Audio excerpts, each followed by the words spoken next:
Sizlarga bitta Allohning mo'jizasini ko'rsataymi? Aql bovar qilmaydigan mo'jiza.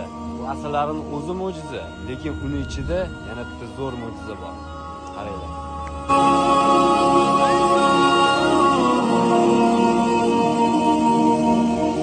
Ya Rab benim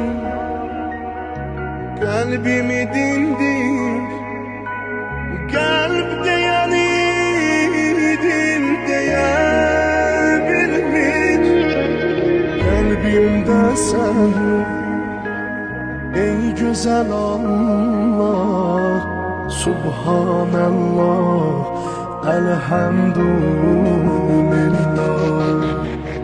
Kalbimde sen ey güzel Allah, Subhanallah, elhamdülillah.